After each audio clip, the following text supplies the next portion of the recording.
Hey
guys, I'm not sure if you guys are watching this, but this is the third session of the UNAM-MUN Townhall. We're waiting right now for Rehan to join us, as well as Timothy Wong. But if you guys can hear me, could you mind just typing something in the chat box?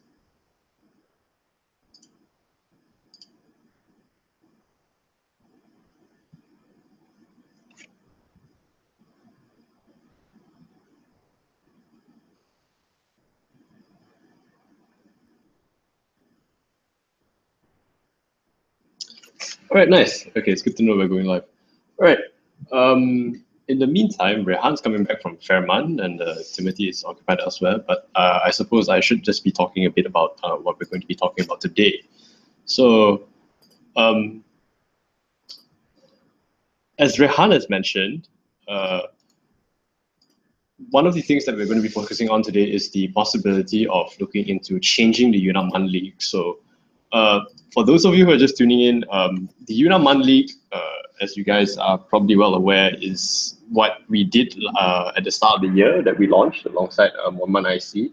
And what we noted from the feedback that we received from everybody in the Malaysian MUN community was that there were some people that were not happy with the perceived possibility that the MUN League might encourage competition. There's also the possibility that the execution was carried out poorly, and we have received feedback, along those lines as with regards to other conferences and things like that. And all of these things kind of factored into our decision to test out this new possibility of turning it into a sort of tier system. And what this means is that the league will not effectively cease to exist. We are still going to probably have to retain certain aspects of it. I think the my chair system, the rating system for chairs, is one that I think a lot of conferences could potentially use. And obviously the criteria as well for being a conference that UNAM recognizes is something that we have to look into as well. But the idea that was mooted by Timothy, and I believe he'll be speaking more about it once he gets online. Hello. Hello, Rehan. So Hi. I was just talking to them about the tier system that we're probably going to end up using, or if everyone agrees to it. So as I was saying, the tier system, we're looking into using that to sort of replace the monthly. And now that Rehan is here, Rehan, maybe do you want to talk to them about the tier system? Yeah, I had a really interesting conversation with Timothy the other day when we had our little get-together. And we were discussing the possibility of kind of gravitating away from the MUN League, primarily because we want to direct our focus to the qualitative improvement of MUN as a whole. And I think that this is something that the three of us can agree on. Like, I don't think the MUN League is the best way to get about seeking that qualitative improvement. So what Timothy mooted to us and what we've been discussing to create is this MUN tier system for Malaysian MUNs. And how it would work generally is there would be, at the moment in this discussion phase that we're having, there'd be 3 tiers. So that, to break it down simply, Tier 1 are fully endorsed, fully supported, fully recognized, and fully partnered conferences that wish to join up with UNAM get their 100% support, oblige 100% to their qualitative standards, and so on and so forth. So those tier 1 conferences would be the ones that, follow our guidelines, agree to our view of what a quality MUN in Malaysia should be, and as an incentive, they'll be the ones who are receiving the full bursary of 300 ringgit to help them get their conference off the ground. Now, moving our attention to the tier 2 conferences, these are conferences that want to maintain a level of autonomy, or they want to be able to maintain their own perception of what MUN in Malaysia should be, but they'd also at the same time like to have the backing, support, and resources of UNAM at their disposal. So in retrospect, they'd only be getting half of the bursary, which is 150 ringgit, but they'd still be endorsed and backed and supported by UNAM, because our primary objective here at UNAM is to make sure that everyone has equal access and opportunity to resources and events and MUN as a whole. So we want to be able to cater to not only the conferences that would like to fully dedicate themselves to our vision, but we'd like to open the doors to conferences who want to find a middle ground between establishing their own identity as well as having the backing and support of UNAM as well. And then, of course, tier 3 conferences naturally are those that are not partnered with UNAM. So those conferences that do not have any partnership or relationship or affiliation with UNAM will be categorized as a tier 3 conference. And I think, just to wrap up what I've said about the tier system in general, is the whole idea is that we're giving everyone the opportunity to be a tier 1 conference. There's no conference that is barred or unable to comply with what we feel makes a conference rise above the rest in terms of its quality, reputation, and standard. So everyone is given the opportunity and chance to be a tier 1 conference. But should a conference feel that that isn't the direction they want to head in, then the tier 2 conference is an avenue for them as well. So I think it's all about options. It's all about room. It's all about making sure that we cater to a majority of MUNs in Malaysia in general. So I think that's a pretty good general summary and general highlight of the kind of approach that we want to take with this Malaysian MUN tier system. But before we got anything concrete set down, we wanted to be able to run this by the community to kind of gain their input on what they think about the implementation of MUN tier system and what they think about how it would work, whether what are the criteria that are to be set for the qualitative assessment of the conferences as per the tier system, and so on and so forth. So these are the kinds of questions that we'd like the community as a whole to ponder upon, and kind of, if you guys want to direct your questions tonight, perhaps focus on how you would see this Malaysian MUN tier system manifest in its solid form. So yeah, I think that's a pretty good general rundown and overview of what our vision for Malaysian MUN tier system is.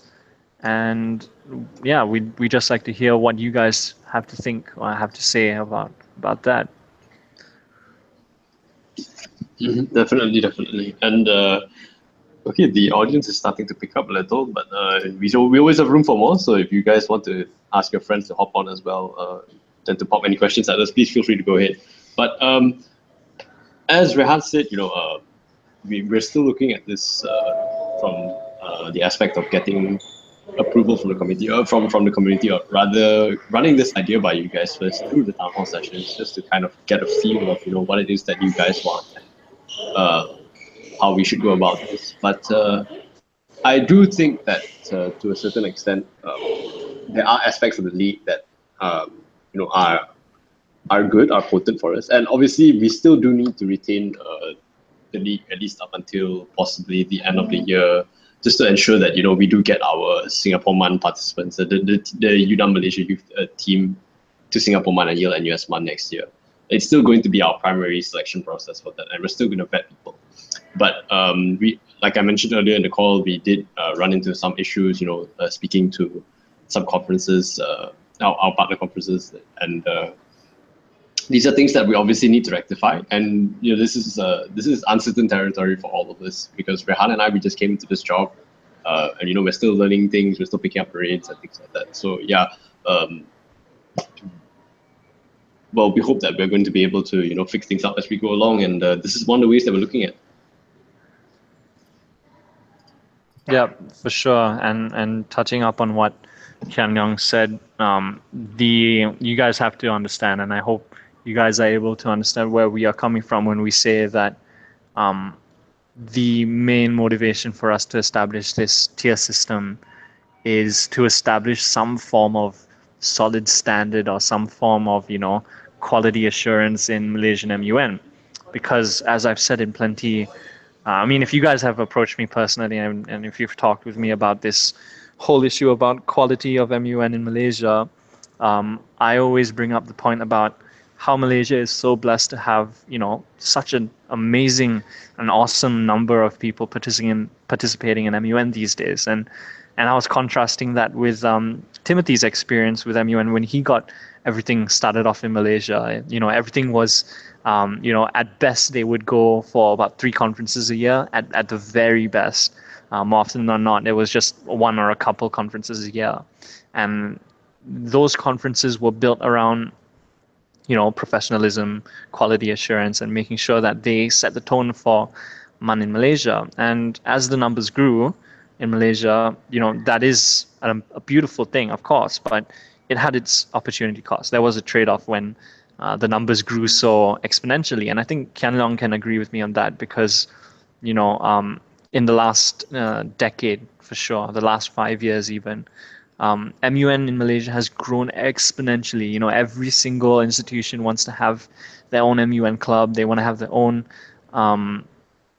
MUN conference, and we're starting to expand to SMKs as well. So the main concern is just the fact that since the numbers are growing so exponentially, and since there's no kind of body or central figure or effort that prior to our establishment that worked towards unifying these conferences in a common progression or common state of mind, which is that we have acknowledged that the Malaysian MUN community has boomed, right? Mm-hmm. But we're left with this lingering issue that is very much solvable, to be very honest.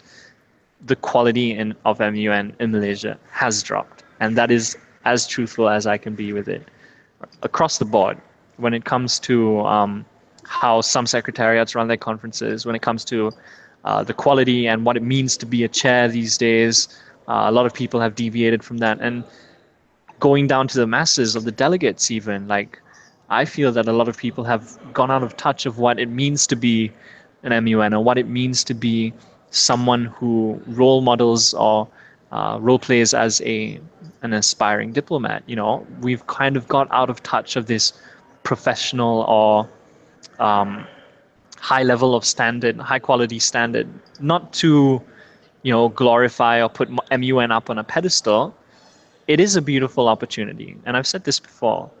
It is something that gives an amazing opportunity to people who are interested in international relations, politics, issues, consensus building. It's an outlet for public speaking. It's a good place for people to improve their English proficiency. There's so many beautiful things that come out of MUN. And those things are still very much prominent. Yes, all of those things are still happening. So it's not a negative scenario. It's just the fact that we've been able to kind of harp on this issue that there is this qualitative decrease when it comes to chairing, the delegating, and the running of a secretariat as a whole. And that's the main thing that we'd like to rectify. So, I mean, the main thought that is in our head right now is that, this central body is trying to establish a standard in Malaysia. We're trying to establish a standard. That's all. And I think that's perfectly reasonable, because we're not taking a tops-down approach to it. We're giving everyone the opportunity to kind of achieve a certain standard. And if they don't agree with the standard that we're trying to set, then of course, we can't push someone in a particular direction, but we can only hope that certain conferences would be willing to cooperate with us and work together with us in this vision that we maintain. So if anything, I'd like to reach out to any of you guys on the call today who do resonate with what we are trying to do. And even if you do feel disheartened or disagree with the notion that we are putting forward with you, please put forward your thoughts and considerations with regards to how this system could either be improved, worked upon, or made more holistic, because that's how we get around things as MUNers in the first place. Try to come to a consensus, and we talk about everything, get everything out in the open. And we're not trying to waffle about anything. We're trying to get real results with real action, and we can't get that off the ground without your input, guys. So please do cooperate. Okay, we have a few questions here. Leola can ask, so the tier system doesn't really affect the quality of conferences? Yes and no. Ultimately, at the end of the day, obviously, the conferences quality boils down to, how the secretariat does and, how well prepared they are, quality of delegates and other quality of life changes that we really can't influence as UNAM. The conference is still going to be the conference. We can't do much with that. And, there's also a bit of luck involved, whether or not you put your conference at the right time, whether you can get enough delegates to sign up, all those things we just generally can't influence as UNAM too much. However, I would definitely say that if this is a conference that, is a tier 1 conference or a tier 2 conference that, has to a certain extent some, that falls under the UNAM, not banner, but we recognize them as having some traits that we find nice or that we find beneficial towards us, then we will try and work harder towards pushing these conferences, trying to promote them and things like that. We'll do everything on our end, definitely. But with regards to ensuring quality of conferences, it's something we'll have to look at. Again, this idea is just it's really just an idea right now, so we don't really have too many concrete answers for you just yet. We have another question, JJ Menon. What change do you want to see in the tier system? Rehan, you want to take this one? What change do you want to see in what system? In the tier system. In the tier system. No, sorry, with the tier system. I think the primary change that I'd like to see with implementing this tier system is that it incentivizes a unified progression amongst MUN in Malaysia, because with the different tiers, as I've said before, with tier 1, tier 2, and tier 3 conferences, we are giving all the conferences in Malaysia an opportunity to kind of work towards a common goal. And if that goal for a particular conference is to be recognized as a tier 1 conference under UNAM, that in itself encourages qualitative improvement, because the criteria, the intention of having the criteria to separate tier 1 from tier 2 from tier 3 is that these criteria, and this is probably the most vague or gray area in our heads at the moment, the criteria that we are going to set are going to be very, very broad, general, and relatable criteria that any conference is able to connect with. So it will be with regards to things such as what kind of councils do they have, how relevant are the topics, or qualitative points like that we'd like to encourage and incentivize MUNers and MUN conferences in Malaysia to work towards. So to touch on the previous question as well, I think the change that I'd like to see, again, just harping on how I want qualitative improvement to take place in Malaysia, is that I want everyone to be working towards some kind of unified goal. And that unified goal is the qualitative improvement of Malaysian MUN. So what better way to do that by setting a standard and giving people the equal opportunity to strive towards whichever standard they want to be able to represent themselves, be it a tier 1, tier 2, or tier 3 conference. So to answer both of the questions in brief, the kind of change that I want to see with the establishment of the Malaysian MUN tier system would be a more central and more unified community, as well as with regards to the how conferences are run, because things are kind of like all over the place and not very connected in the sense that everyone wants to run their conference in their own way. And while that is fine, we just want to ensure that quality and standard is maintained in Malaysian-MUN. So that's the kind of change that I want to see with the implementation of the tier system. All right, we got another question. Maple Hero, 2 questions here. Will all conferences fall under Tier 3 upon formal commencement of the tier system? And which stakeholders will decide whether conferences fall under any tier? That's a good question, actually. I'll take the first one first. Will all conferences fall under Tier 3? That would be the natural progression, I suppose. Again, we've not thought too much about this. It's just an idea. Perhaps we could look upon favorably the conferences that have already signed up to be a part of the UNAM-MUN League or already are part of the UNAM-MUN League, because we know for a fact that we do have outstanding agreements with these conferences and we expect them to fulfill these commitments. So it's more than likely that they would probably be recognized as Tier 1 conferences off the bat. With that being said, it's still up in the air right now. But yeah, the natural progression I would think would be most, if not all, conferences will fall directly under Tier 3 first, and then we would look about identifying which conferences fit our criteria and moving on from there.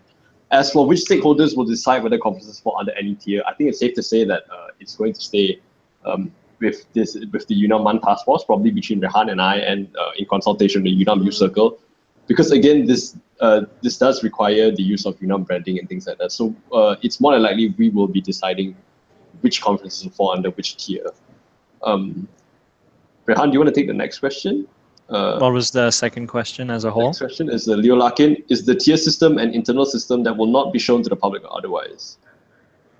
Okay, so the things that will definitely be publicized are things that the public need to know about, which are the criteria and the conference list as according to the tier that they have met.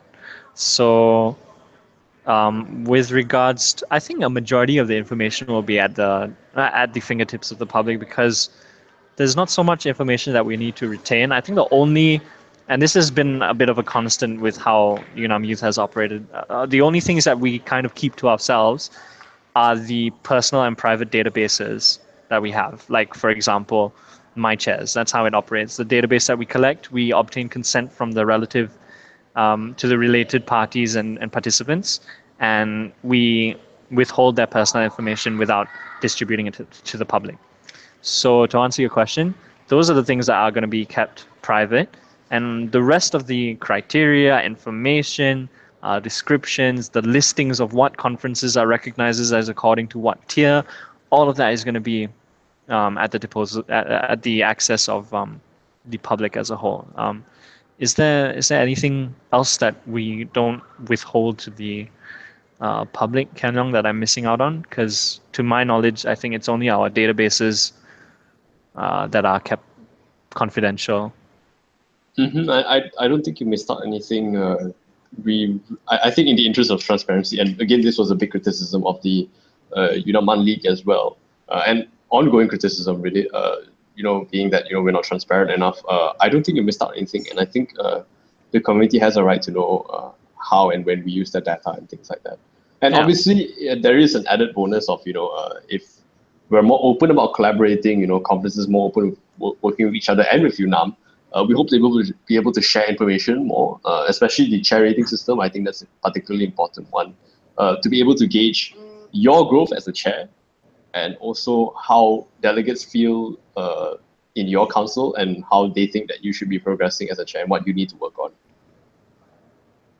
Yes, definitely. And I think the thing that we all need to maintain at the end of the day in our heads as MUNers is just that, and I might get a lot of flack for saying this, but I don't feel that Malaysian MUN has really set a standard for itself yet.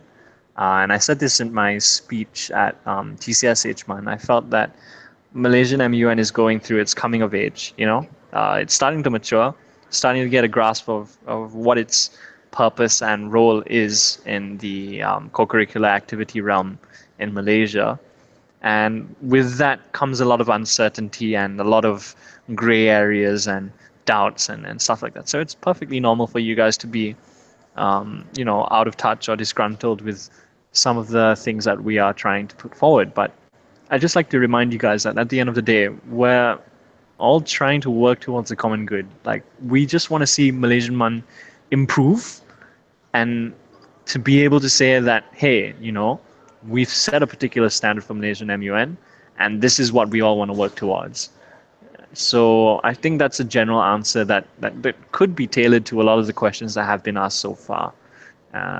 Yeah, that's it for me for that. Okay, all right, moving on. Maple Hero with another question. Apart from the level of endorsement, support, and autonomy in which distinguishes Tier 1 and Tier 2, is there anything else distinguishing the two? For example, the conference mechanism, etc. Maple Hero, I'm not too sure what you mean by conference mechanism. Do you mind clarifying a bit about that? But like mentioned previously, this is just an idea. I suppose there would have to be certain incentives to be able to boost conferences out of Tier 2 and into Tier 1. I do think that's something we probably have to look upon. It's possible that we may look into perhaps to some extent financial funding, but again, that's a hot button topic.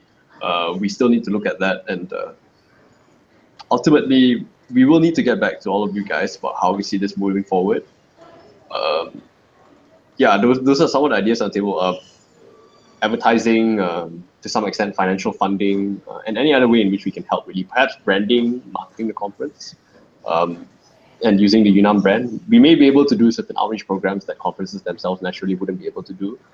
Access to the UNAM-MUN team, for example, like if you guys have signed up for the UNAM-MUN task force applications, you are aware that we do have MUN conference advisors and other things. And I believe that if you are a Tier 1 or Tier 2 conference, you will probably have greater access to these resources than a conference that isn't reaching out to us or so and so.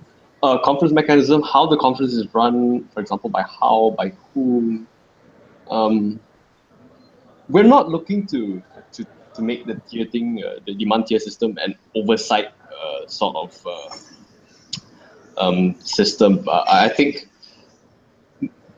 we've always had this long-running discussion, really, a debate really in the MUN scene, where we've had over the years people raise the possibility of some sort of oversight committee or some sort of governing body really for MUN, something along the lines of what happens in the debate scene. And I've been a part of discussions for these various initiatives on and off since 2015 and 2014 really. And what strikes me most every single time someone raises these questions and they try and go ahead with something that could potentially be an oversight panel or governing body is that the MUN community is, or at least the people that were there, and I believe they are still around really, they are very strong in defending the independence of their conferences. They don't want people to come in and tell them how to do things and why they should do things the way that they're doing so and so. And I'm not here to comment on whether or not that's right. That's just the reality of the facts right at the moment. The MUN community does not like it when people place restrictions on them. And I don't think UNAM, by any measure, is supposed to be the one that should be identifying with how conferences should run. The best we can do is offer advice and help out and chip in here and there wherever we can. But at the end of the day, the Secretariat will probably still maintain and complete independence of every single thing that they're doing. And with the independence comes the consequences of living up to those actions that they make. So I don't think, I personally don't foresee UNAM stepping in any way to sort of impose itself on conferences, either through the MUN system, or through the tier system, or the league system, or any system really. And I don't think that's a future that I would like to see for Malaysian MUNs. Mm. Mm-hmm. And definitely not. We do have one more question. This is a bit long. I think, could I follow up on that? Sure thing. That answer. Mm-hmm, yeah, I think Kian Long is raising a very, very important point, and the main point of contention that we always face when we're trying to establish a central body that wants to advise and ensure a certain standard for a particular activity or community And in this case, it is the MUN community.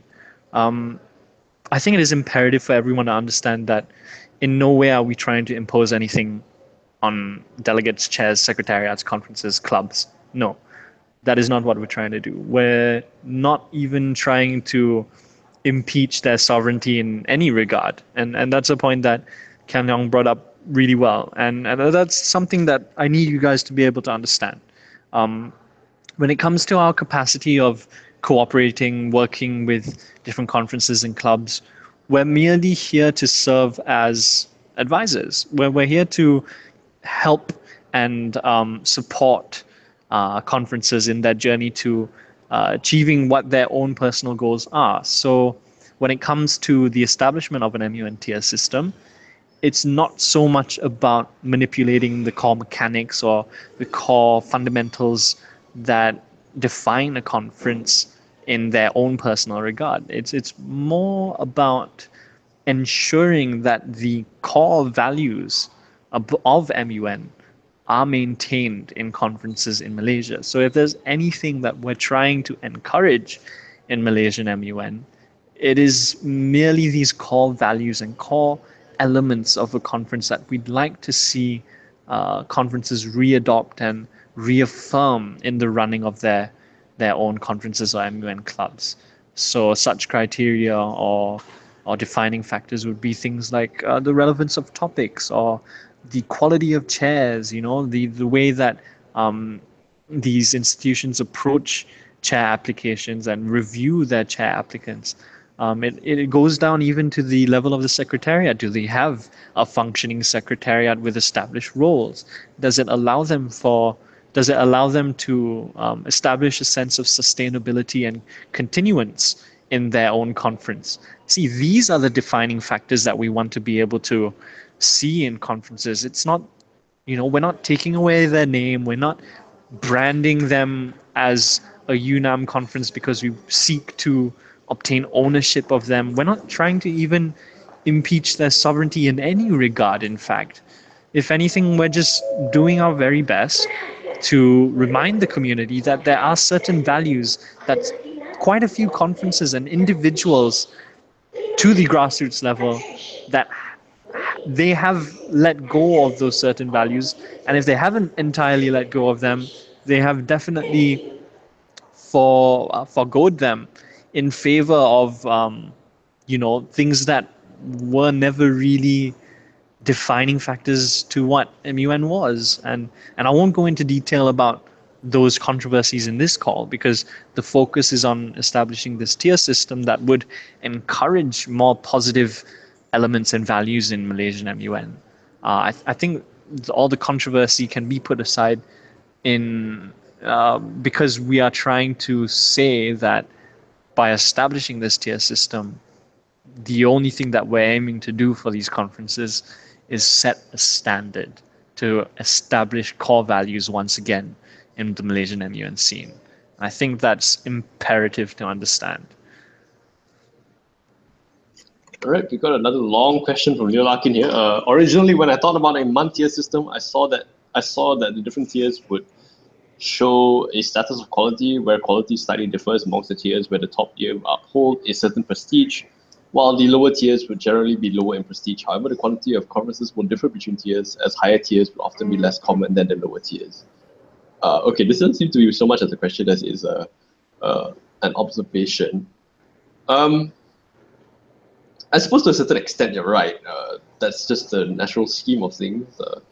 Some conferences will generally be placed higher up than other conferences. But I think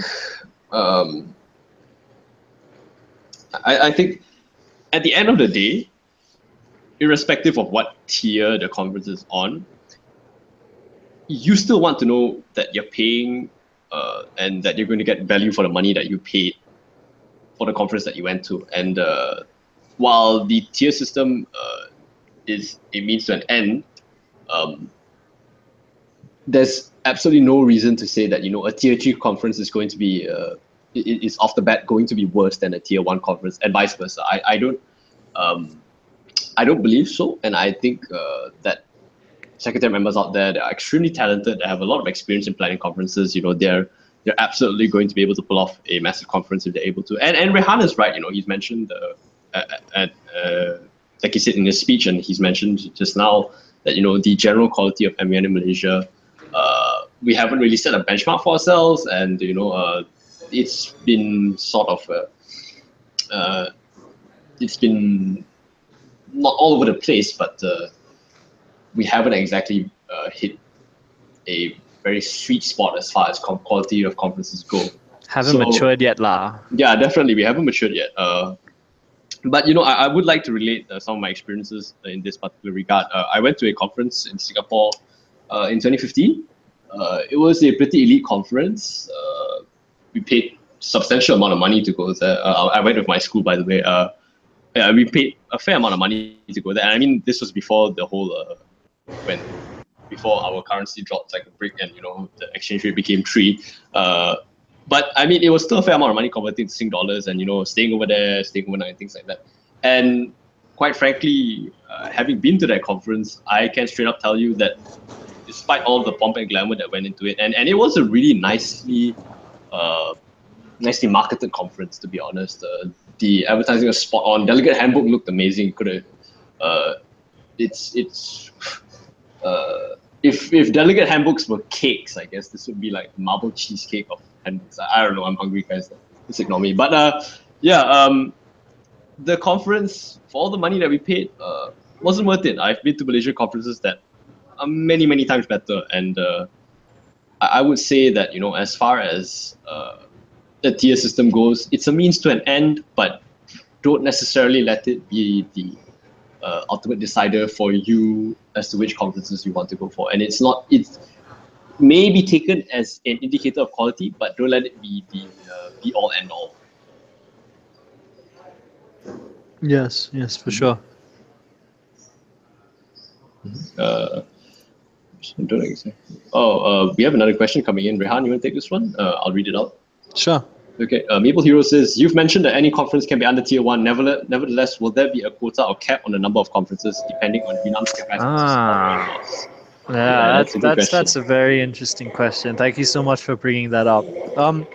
I think that's something that we definitely have to consider, because I think just touching on what Kian Leong said earlier about the natural progression of things, we are currently expecting that the level of tier 1 conferences will be a lot less than the tier 2 and the tier 3 conferences. But life is quite spontaneous in some of its elements, and I do understand that there is definitely a very big potential and probability that the number of tier 1 conferences, if this system was to be implemented with effect, that a lot of conferences would be motivated to achieve this level of recognition from UNAM, and that is definitely going to lead to an exponential number of conferences, being eligible in black and white to be a tier 1 conference, so to say, in the system. And let's say we do have an overwhelming number of conferences that are eligible to be recognized as a tier 1 conference, and we are unable to provide resources to every single one of them, then yes, the logical option would be to set a quota and to set a limit of conferences that would be recognized as a tier 1 conference in Malaysia. And I guess that the final say on what the number is for that quota and who those conferences, out of the ones that are eligible, from that we have to kind of define a short list, and then we have to deliberate and discuss which of those eligible conferences would be able to place in this within the confines of this quota. Now, the concern with, I believe that setting the main concern with setting a quota is the fact that people are going to ask like, hey, when is it going to be our turn to be recognized as a tier 1 conference? And I think that this is something that is going to be discussed in more detail as we go along and as we see this system develop. But in my mind at the moment, I think there will always be some kind of refresh in terms of the conferences that are listed in a particular tier. So in my head at the moment, I think it's about either a 6-month or yearly refresh where the conferences get, the list of conferences gets refreshed and people are able to reapply and kind of restart their journey to becoming a tier one conference. So we take into consideration which conferences were already previously recognized and so on and so forth. So we'd be as fair and as reasonable in choosing who we want to recognize as a tier one conference, should there be an overwhelming number of conferences that do meet that standard that we're trying to set. And if anything, I think if that did happen, that would be, when analyzing this from, analyzing its costs and benefits, I think if that scenario was to arise, it would be reflective of a overwhelmingly positive scenario or situation for Malaysian-MUN in our country. Because think about it, if so many conferences are able to uphold and become eligible to be recognized as a tier one conference, that already shows that everyone or a majority of the conferences in Malaysia are working towards a common standard or benchmark that we are hoping to set. So don't be disheartened by that. That is something that we definitely take into consideration. And that is something that we hope to be able to work around by, establishing a quota and having this refresh period every now and then to give conferences that weren't previously recognized the opportunity to be recognized once again. And that's something that has to, be entertained a bit more, in my opinion. Yeah, those are my thoughts. Okay. All right, we got a couple more questions here, and I suppose we can start wrapping up. So the Lakin mentions this is a follow-up to the comments that he made earlier. I forgot to say that, and how I saw it, the lower tiers would be the standard, and it's worked up from there. And this was in regards to the question that he posed, or rather the comment that he posed about how the tiers would be separating conferences in terms of prestige, and there would naturally be more conferences on the lower end of the tier, the third tier, compared to the higher up ones. So it's a possibility. There's no reason to say that that the lower tiers would be the standard, and then the tier one conferences would only go to conferences that are naturally outstanding. But then again, this poses the question of a conference doesn't necessarily have it's not necessarily going to be the greatest conference of all time for like 5 or 6 years running.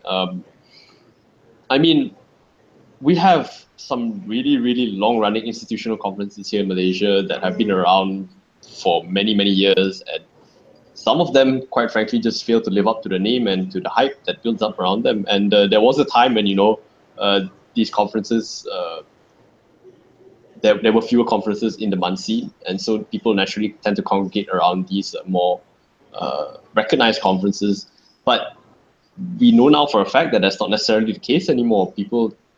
There's a conference, probably a conference, once every 2 weeks, 3 weeks, maybe even in this year. So really, I'm not certain if a conference would naturally end up in tier one and stay there for the entire time. I mean, you have these rotating secretariat teams, you have a fresh secretariat team coming in every year, you have a fresh conference every year. So it raises the interesting question of how long do people stay in the tier? How long do conferences stay in the tier system? Do we wipe the slate clean every year? What do we do? It'd be a bit rough for a conference to be held in December and to gain a tier one recognition, only for us to start the slate again the year after, and for them to just hold it for one month. That would be quite pointless, really. So interesting question. I'm not too sure myself about how we're going to go about this, but yeah, thanks for bringing it up. Yeah, I think not to be like really edgy right now, but I think the way that the tier system would operate would be akin to how like the English Premier League or Overwatch competitive matchmaking or any competitive game with a tier system works. Like there's always this period of refresh that the conferences would go through at a point in time. So ideally and logically, that refresh for that conference would come in, I think, and I'd like to get your input on this, Kian Leong, would be at the point where the secretariat refreshes. That period of time where the old secretariat is passing on the baton and mantle over to the next generation of that particular conference. Because, like you said, when a conference undergoes new leadership, new direction, new inspiration, and new motive, all these qualitative elements are going to manifest themselves in a very different way with regards to how the conference is run and so on and so forth, even though it is operating under the same name and same banner as before. There are a lot of fundamental changes that are made with the new team. So I think their status with regards to what tier they are in will be, I think, in my mind, the most logical way to approach it would be that they have their tier reassessed once the secretariat refreshes. And this is something that I'd like to hear, Kian Leong and Timothy comment upon, because this is just an idea that I've just had from the top of my head right now. That's interesting. I suppose that could be a way to go about it when they install the new secretary officially on the Malaysian-MUN group. Then then the refresh happens. But I mean, obviously, the question also is, do the new secretariat team get to take advantage of the benefits that being in tier 1 gets them? I mean, I know we talked about earlier the possibility of getting financial compensation. Increased advertising. So there seems to be a bit of a all right. If you consider that the previous secretary was the one that did all the effort to getting you to tier 1, and then UNAM pushes for your conference, and we say it's going to be a good conference, we advertise it, and the question is what happens if your conference doesn't turn out to be that great, so we're left with that particular issue, and it's something we need to think about definitely. It's not too dissimilar from what we do have in the league. This is all based on the premise that the agreement is that you are going to have a good conference based on the criteria that we give you, and if you meet these criteria and we are satisfied with your performance, then we're more than happy to continue working with you. And if not, then we'll have to go back and look at our relationship again on the drawing board. So it's a possibility, but there are of course many other contingencies that we need to look at before we can actually put down our foot and say, yeah, this is that direction that we want the tier system to go in.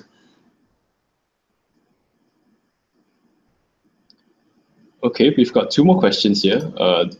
Maple Hero is actually Hakim, and Hakim asks, would you recommend that the more mainly financially capable conferences be placed appropriately under tier 2 and 3 to minimize the strain of managing tier 1? Interesting question, but that to a certain extent kind of falls under, I would say, discriminating against conferences. I mean, we want to recognize quality wherever quality is, and just because you naturally have a large pool of money to draw from, and I understand that there are some conferences out there that do have existing resources and capital from previous conferences that they have the ability to draw on, but I would think that you would probably want every conference to have equal opportunity, and the rewards should not necessarily be discriminatory. Just because you are a conference that has greater capital does not necessarily mean that you're going to get less than another conference that is brand new. It's possible we may look into helping newer conferences out a bit more, but then again we have to look at what the track record says of all of these established conferences. Can they deliver on their promises? Do they have a history of delivering on good conferences? And if the answer is yes, then you'd have to weigh it up against a new conference that is coming in with a blank slate, and you have to ask, which would you rather fund and things like that. So again, good question, but I'm not sure if we're in a place to answer that just quite yet.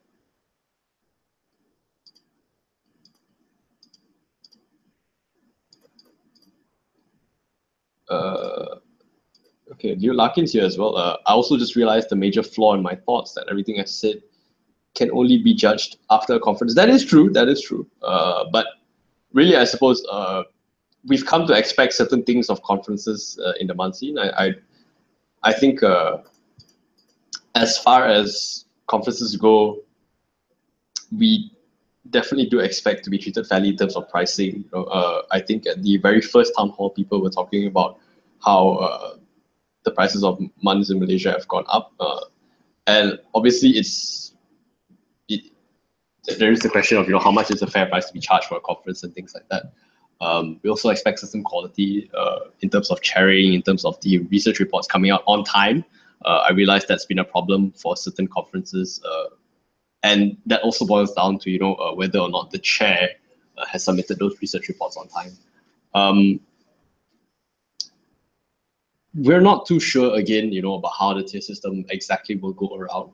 We're just looking at it as a potential successor to the UNAM-MUN League, given the issues that were raised with the MUN League and the possibility that it would encourage competition and people weren't looking too favorably upon it. So we're looking to do not a fresh reset per se. We're still going to take certain aspects of the MUN League that we definitely do want to use, and we're going to place them into use in the tier league, in the tier system. But we're not too certain about how exactly we're going to go about this.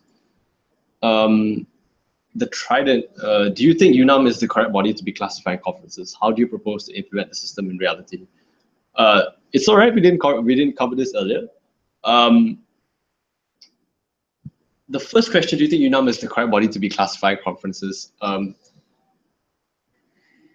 Well, if the tier system is going to fall under UNAM, and we are going to recognize conferences that we believe have fulfilled the criteria that we set out for them, then I think, unfortunately, there is no other body that is apt to be classifying the conferences. After all, this is our money that we're going to be tapping into, our resources that we're going to be using and giving out to these conferences. So really, it has to be UNAM, or I suppose the UNAM-MUN task force specifically.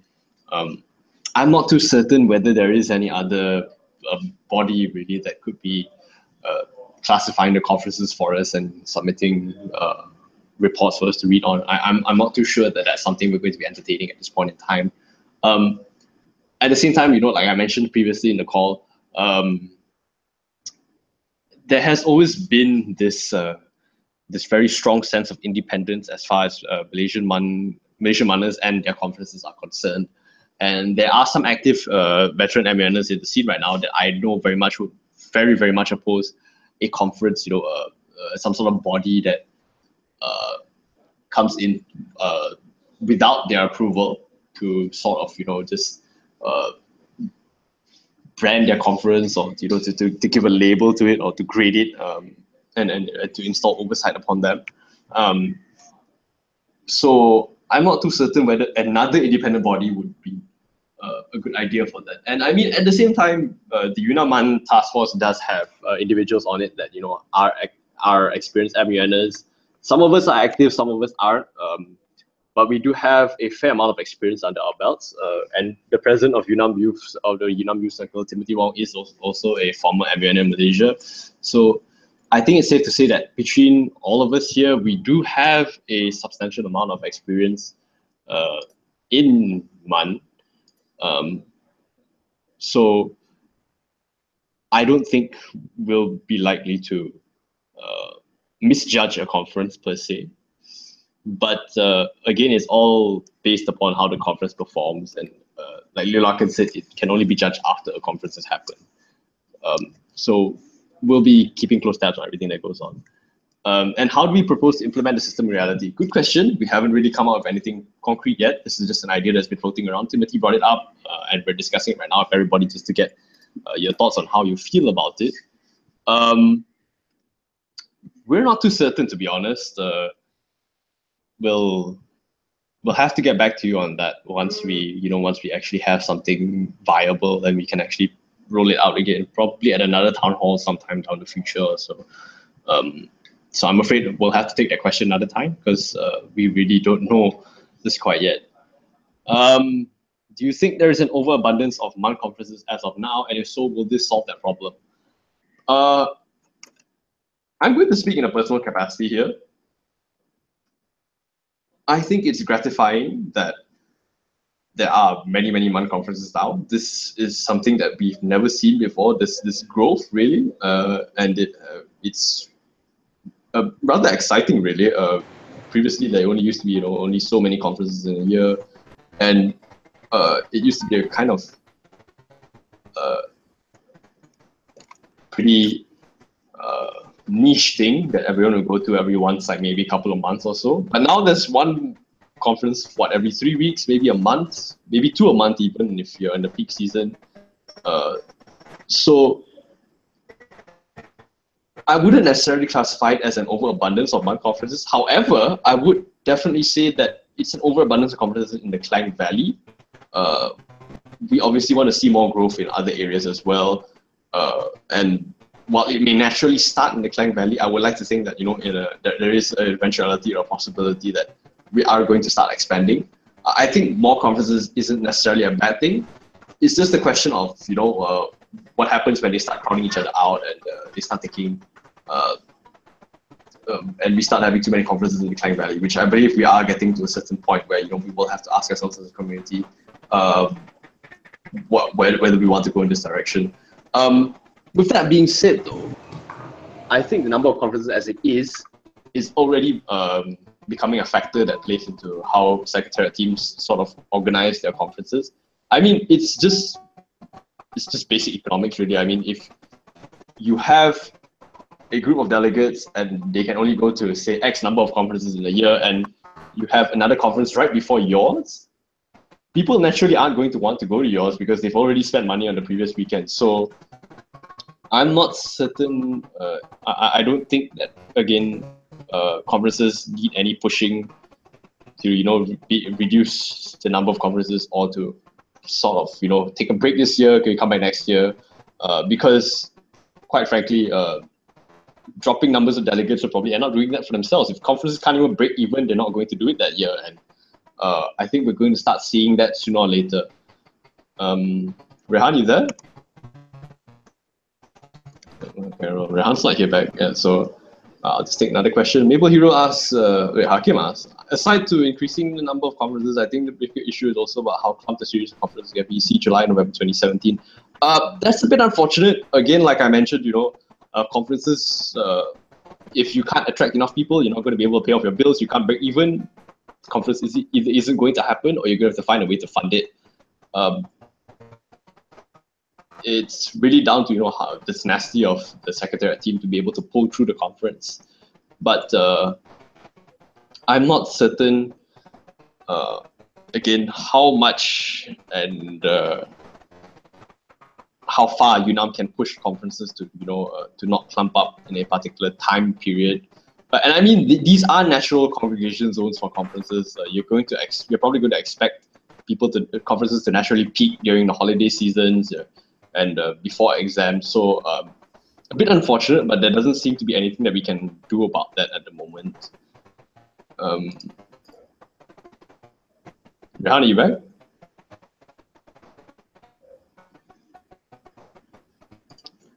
All right, never mind. Okay, where would Penang-MUN fall under this tier system given its record of being an established conference despite its arguably poor showing this year? What about 10B Penang-MUN? I wasn't personally at Penang-MUN myself, so I can't really comment too much on how things went over there, but I do understand that there were certain issues and there was a noticeably lower turnout this year than before. With that being said, Penang-MUN is also one of the UNAM-MUN League partner conferences, so we do have certain expectations of them to live up to, and of course we're disappointed when these expectations aren't necessarily met.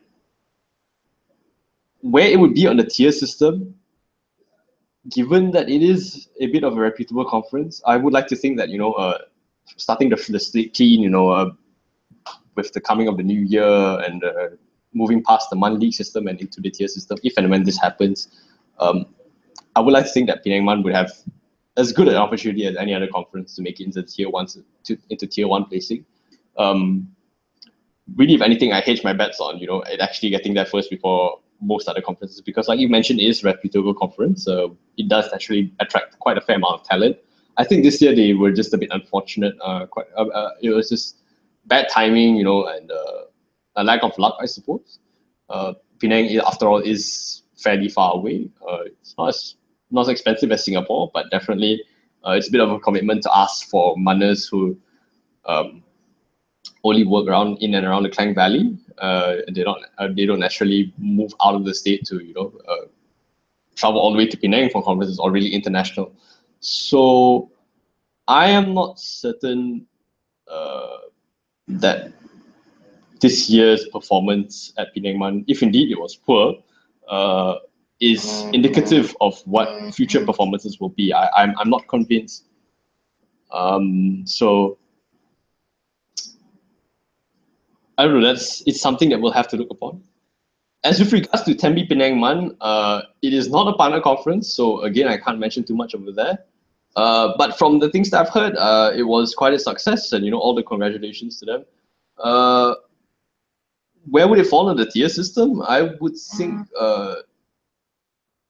possibly tier 2. I'm not too certain. We'd have to look at what they accomplished and probably at certain facts and numbers before we were able to actually quantify where they're supposed to be. But I would think tier 2 would be a fair place to place them. All right, it's 9:83. Rehan doesn't seem to be able to make it back online. He's having some technical issues, so I will take one more question, and I think we can wrap up the town hall. All right, so Maple Hero asks, seeing that flexibility around dates might be an issue, would you recommend that secretariats announce the respective conferences as early as possible, 6 months or more? Potentially, chess selections and research preparations are more well-seasoned. Delegates can breathe a bit and alternate between academic and work commitment. And secretariats can ensure wherever they can to make sure quality of councils and their overall conference are top-notch.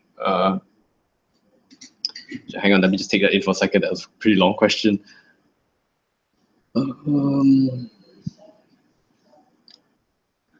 I think any conference that announces their dates quite early on is naturally going to have a bit of an edge over other conferences because you're already booking off those dates and you're already making a statement, So certainly,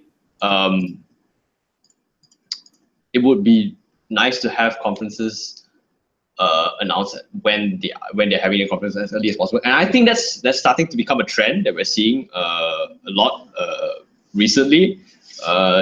When as soon as a conference elapses, as soon as they had a conference, they immediately announce the incoming secretary generals, and they also book down a couple of weeks later the dates for the upcoming conference. I've started to see that with a few conferences, not necessarily all of them, but it's really just down to how quickly you can get your site gens in and how quickly you put those dates down. So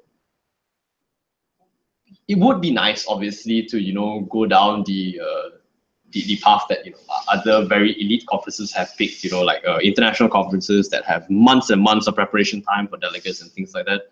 But again, those conferences offer you a lot of value for money, even though they are particularly expensive. Those are conferences that last for 5 days, for 7 days, and they include like trips around.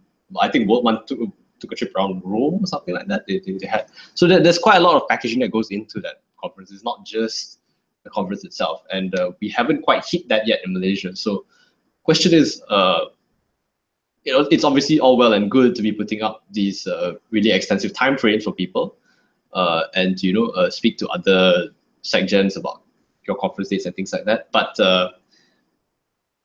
at the end of the day, it also boils down to with all this time in your hands, can you actually make things happen? Because you don't necessarily want the hype train to die down after you announce your first conference date, and then you suddenly go cold turkey for a couple of months and you don't post anything, and the hype just dies down. I don't think conferences want to do that as well. So it's just a balancing game between those two things. So yeah, I'm not sure if Rehan's made it back yet. Rehan, are you there? Yep, hello. I managed to get my data working. Nice. Okay. All right.